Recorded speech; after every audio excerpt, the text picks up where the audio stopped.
Hey everyone, welcome back. Today we're going to be talking about, you guys may not expect this. I mean, I kind of talked about it on stream if you were ever on there. By the way, feel free to stop by the streams because honestly, I'd be having a chill time just sitting down and talking to you guys. So, I mean, even if you're lurking, that is completely fine. Just stop by and chill because, dude, these streams, I actually love doing these streams and checking out all these different games. So today, we're talking about a game that I actually have not played in a while. It has been actually quite a few years already. And they recently did release like one of their big titles, I think back in 2020 or 2019? Was it 20? Yeah, 2019. And we're talking about Borderlands. I'm just going to talk about Borderlands in general. Borderlands is actually, I'm quite the OG player because it has been 16 years since I initially played the first game, and I do plan to come back to the game and showcase and stream it on this channel for you guys along with Twitch. It'll be nice to have like a little nice live retrospective of the game because I honestly missed the first game and the whole vibes and how simple Borderlands used to be, because Borderlands has changed so much over the years. But I have loved so many of the titles when it comes to the Borderlands games. When I was first exposed to the series, and it came out around the time when Call of Duty was on their heyday, and Borderlands was another title that was kind of on the side, but it was still able to thrive with how fun the game is overall, in terms of also with how the looks, the visuals, the corny, cheesy humor writing it has, and it was definitely quite a very fun first-person shooter, to say the least, because I don't typically cover shooters on my channel as much as I probably should. I do play a lot of variety of games, but we obviously cover a lot of action games here, which typically thrive on this channel more than first-person shooters. As a channel that is trying to always showcase many different games, I gotta do that. Especially, I have to show you guys one of my favorite first-person shooters of all time. Borderlands 4 is coming out in early September, or around, I think, September 12th or something like that. I'm very excited for it, for Borderlands 4. Last time I ever played Borderlands was literally back in 2019, and then I did play a little bit of their expansions here and there throughout, I think, the pandemic, but I never finished it. And not because I didn't dislike the game. I love every single Borderlands game that is out there, honestly. I know Borderlands 3 had a lot of backlash and everything, and to be honest with you, I could care less of what happened with Borderlands and how people personally feel about the game. I thought the game was amazing, and it had so much mechanics that I honestly enjoyed. I think the only problems at that time when I first experienced Borderlands 3, I had a few problems with how the story was written, and then there were obviously performance issues with the gameplay. It was fine on console because I played it on console and I was fine for the most part, but on PC it was running badly, I think. And then recently, well, not recently, but a few years ago, I decided to play some co-op with the boys on some Borderlands 3, and man, I'm not sure if it actually applies to the host, but from my experience when I wasn't hosting, the performance just drops everything and locks the gameplay to 60 FPS or unstable 60, so the multiplayer is honestly horrendous and they never fixed that. And I don't know why the co-op gameplay is on 60 FPS on PC, so I don't know if it's still a problem to this day, but it's very unfortunate how Borderlands 3 was handled. And I know recently we have a new Borderlands game that came out during the pandemic, which was the Tiny Tina game, which I never got into play yet. So hopefully before Borderlands 4 drops, we have time to like check out the game and play at least some of it. I don't plan to finish it, but if we do, that's great. I do want to showcase and have like a live retrospective of the first Borderlands game. I did buy like the Game of the Year edition, which they sort of changed up the game, so I kind of want to see that instead of the OG version, just so like I have a little bit of a newer experience, because I played a lot of Borderlands back in the day. It was a great alternative because for those who don't know my background with gaming, I used to be a hardcore first-person shooter type of guy after, you know, the whole PS2, GameCube era. I really got into a lot of the shooters. I played Battlefield, Call of Duty. I was mainly a Call of Duty player. Obviously, I played some Halo here and there, but Call of Duty and Battlefield were kind of like my main. More so, well, I more so lean on Call of Duty, and Borderlands was one of those games that I had like a big alternative to when playing, because it's just those games where you can just sit down, enjoy, and loot up, shoot up things in that game. And the art style was so beautiful at that time for me, and I don't know, it's just a game that really just vibes out with me, right? It has the cheesy corniness, humor and writing, has a cel-shaded art style. It has these beautiful sci-fi weapons to even like cyberpunk or steampunk weapons. All these technology implemented in Borderlands for you to utilize as weapons. It's amazing. So a few months ago, I reacted to Borderlands 4, and as I was organizing my files, my video files, because as a content creator, I'm always constantly handling so many different types of files that are within the same folder, and I was trying to organize a lot of things that I don't need and organize things that I currently need, and I accidentally deleted my first reactions and discussion about Borderlands 4 with the gameplay trailers and the demo that they showcased. And I'm like, God damn it, man. I was like, that was a lot of content and it's just gone. I have not remade the video since until now. So I'm not going to really do a live reaction to you guys. We clearly know what's going on. So I'm going to like actually react to the newer stuff that I haven't really seen, which is gameplay overviews from the other Vault Hunters that we're not aware of. I do want to like boot up the gameplay trailer and then showcase a little bit of the demo that they were presenting 3 months ago, just so that we have a little recap, because I haven't really seen any other Borderlands 4 gameplay in a while, just to kind of also let people know what's happening with this game for those who are not familiar with it. But alright, let's go ahead and check it out, the official gameplay. So let's see. Hopefully we... Okay, it's a whole CG, but hopefully they don't mark us for copyright. 2K and Gearbox, I trust you guys. Here we go. Borderlands, we back! Oh.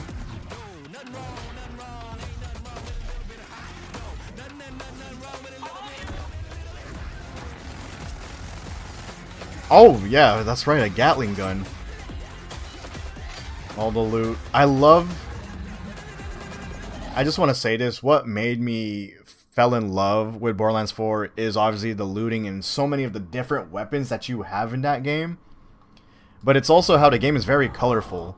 Because I was very fatigued at that era of gaming, where every single game at that time it had a dull color scale. Everything was brown or gray, and I was so tired of it. It was just getting to a point I need color in my life now, in my games, and Borderlands kind of brought that back. Yes, the first Borderlands was a bit pale, but it was still also, it had some color and vibrance to it. Okay, so we have like... Oh, that's a new enemy type.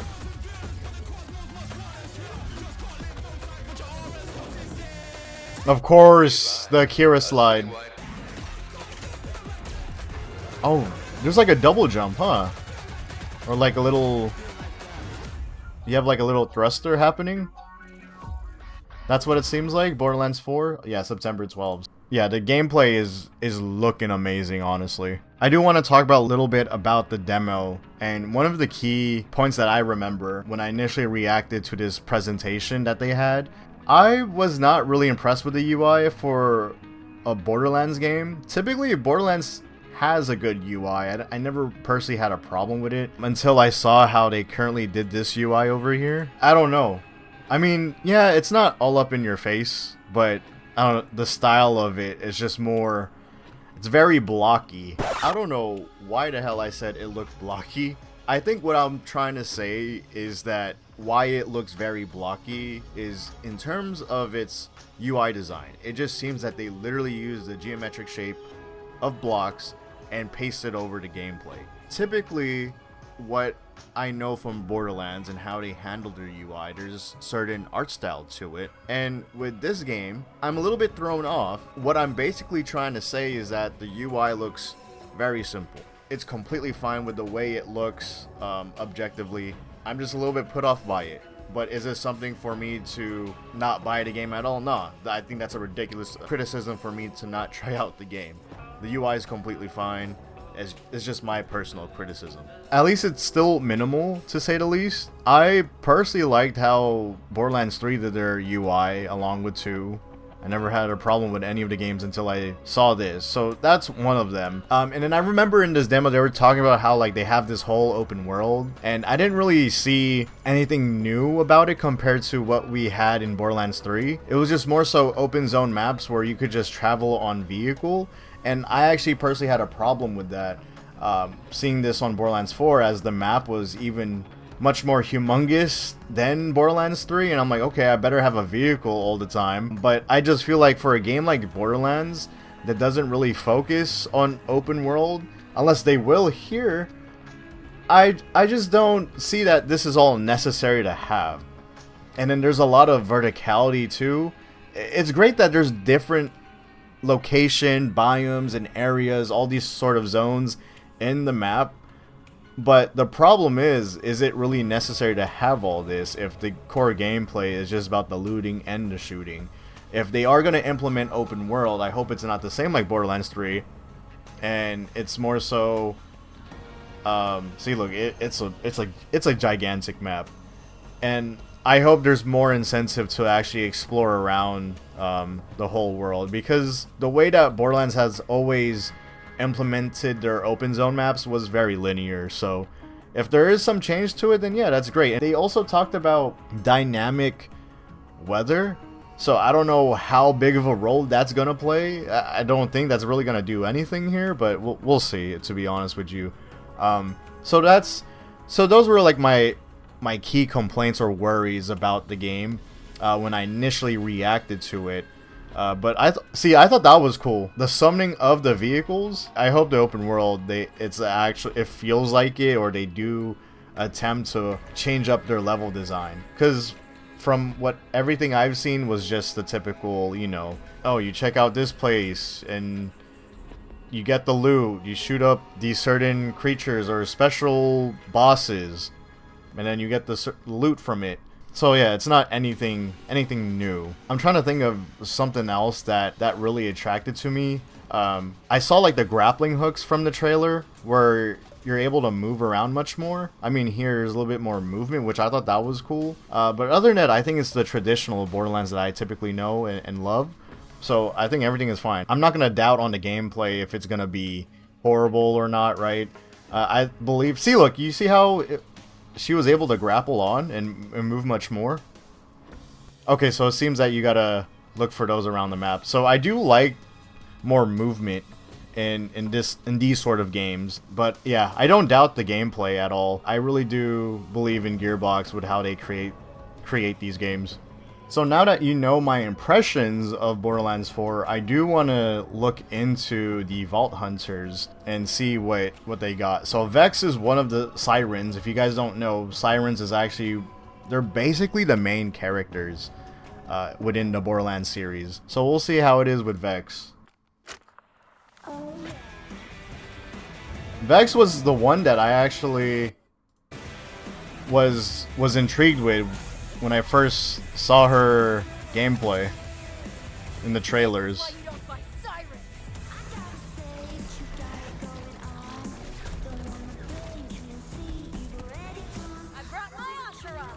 So she has summons,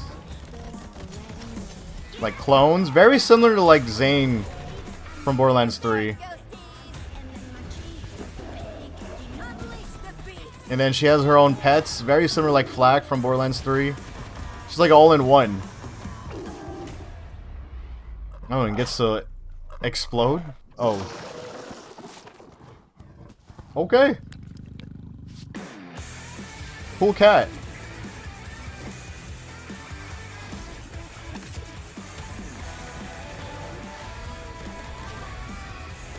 Yeah, so I guess you're able to summon different sorts of types of allies on the field.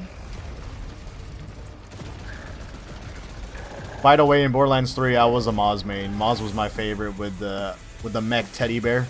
So fun to use Moz in Borderlands 3. You're just constantly exploding everything. I had this whole like explosion build. So fun. Honestly, I thought they were going to describe what she really does. On to the different one. Where was it at? Rafa. So we have Rafa here. He's the Exo Soldier. Apparently I watched it, but I don't really remember. It's me, Rafa. I think this was the guy who had the melee attacks. Oh yeah, that's what I said. I'm very surprised because when I first reacted to Borderlands 4, I said, where was the melee weapons all this time throughout the series? I feel like this is the first time we actually saw actual melee attacks in Borderlands.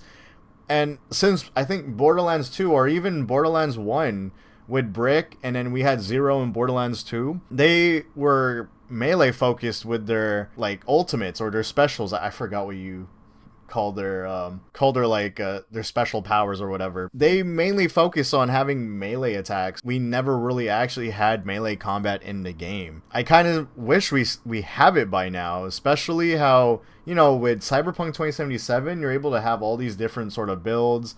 And I remember when I was rocking the katana, I was like, dang, Zero could have been like this in Borderlands 2. Instead, you're so limited with the katana and his special abilities. With Rafa, there's a little bit more freedom to it, I think, when he unleashes his ultimate.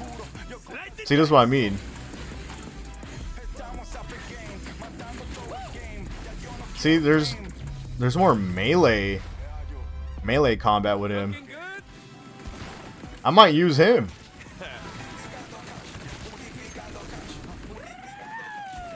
Oh, he has 2 turrets on him as well. He kind of reminds me of Maz with all the utility he has from Borderlands 3. Yikes. Oh, that's amazing. That's amazing. Oh, what is this? Is this part of his special? Accept fate. You have selected Die in a Screaming Inferno. Adios. Yeah, see? You see how, like, you're able to roam around with his dual blades? That's amazing. Rafa seems like a cool guy as well. Me, Rafa. See, he's just vibing out, slaying some bad guys. And then the next guy we have Amon. It said that I watched this video, but I clearly don't remember, to be honest with you. Oh, I'm getting Borderlands 1 vibes.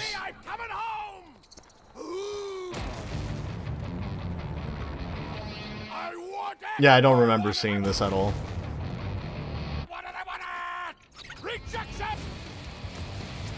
Of course.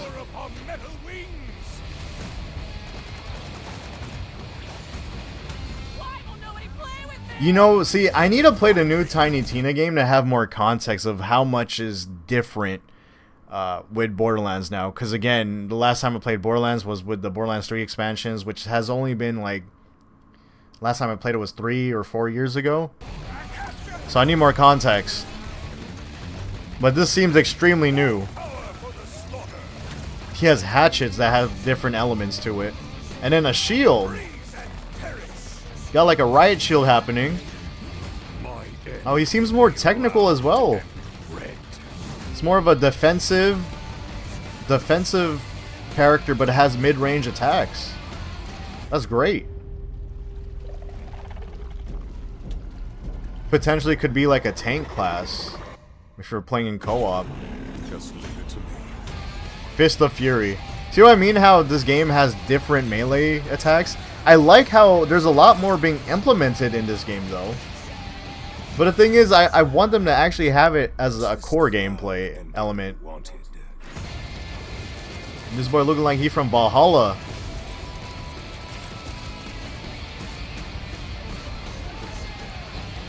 He seems like a dope character. I don't know if I'll play him, though. No, I honestly, I might. I'm right thinking. I think he's low-key better than Vex.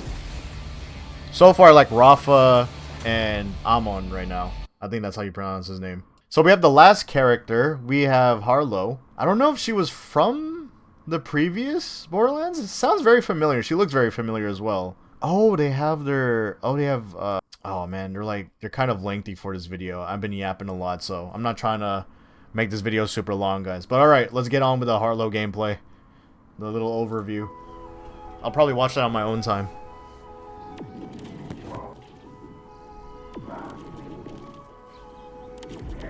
So she traps people in the bubble. I saw it in the CG. Or we saw it in the CG earlier.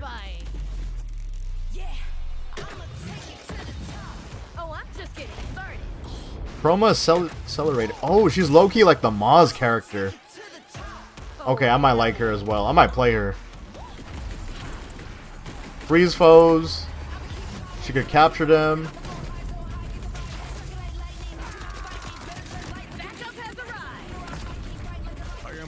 Oh, and heals. Oh, a support character. Who said science can't be fun? This is gonna take some cleanup. And I never fall. Stay right there.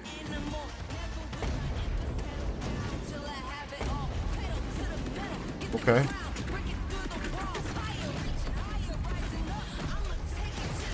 She looks like a fun solo character, even though she's a support. Shoot, man. I'm kind of... Who should I solo? Because I know I'm going to solo on my first playthrough. Totally worth it. Who should I solo with? Who seems like a character that's worth it? She seems like a fun character. I feel like all the 3 characters that we just saw is fun except Vex.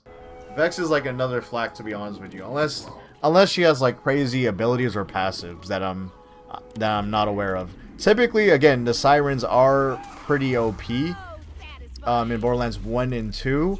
I know in 3, I think people said Amara wasn't the best. I haven't played as much of Amara in Borderlands 3. I haven't played a lot of the other characters just yet. That's what I heard. I don't know, Vex seems pretty dope still, like from what I've seen so far. I mean, my initial impressions when I first saw these trailers is that I was like, oh yeah, Vex looks like a cool character. I'm finally gonna play as a siren for the first time, or at least for my first playthrough. But I don't know, seeing this gameplay reminds me of Maz, and I wanna rock Harlowe for the solo playthrough. Cause look at this is just fun. I think the only problem is I don't have allies. I can't summon allies, so maybe it is ideal to rock Vex. But was it Amon looks pretty cool too as a solo. We'll see. But I'm so excited for next month. I mean, it's Borderlands season again. So let me know how you guys are personally feeling about Borderlands, guys, because typically, again, when it comes to these games, as much as I am not a big fan of who runs these games, the team that has put their heart and passion in many of these titles, they have been very consistent, and I always enjoy a lot of these titles. These are just nice games to sit down and have fun. There is some difficulty to them, like I think for endgame content for each and every one. But typically, like again, on the first playthrough, these are the type of games where you chill and just be on the couch, play them, and see all the cool abilities and loot all these guns, treasure. There's a reason why I haven't really left the Borderlands series at all. I've always enjoyed it. See, look, like the chest, look at that. It's so amazing. Let me know how you guys are personally feeling, especially if you're new to the Borderlands series, because the series is actually getting pretty old now. It's about to be 20 years old once 2029 hits. When did the first Borderlands actually drop? That's when, was it 2009 or 2010? I honestly forgot, but it's eventually about to hit the 20-year mark for the Borderlands series, and the series has changed and grown so much over the years. I wonder if you're a new player, quote-unquote new player to the series, what was your first Borderlands game? If you are considered an OG, I guess, was Borderlands 2 one of your first games? Was the pre-sequel your first game? That's what I'm very curious, because Borderlands had a big gap in between those years with 3 and 2. But alright, y'all. Y'all have a good one. Peace. Good night, good morning, wherever you're at, or good afternoon. I hope you guys enjoyed this video. I'm off.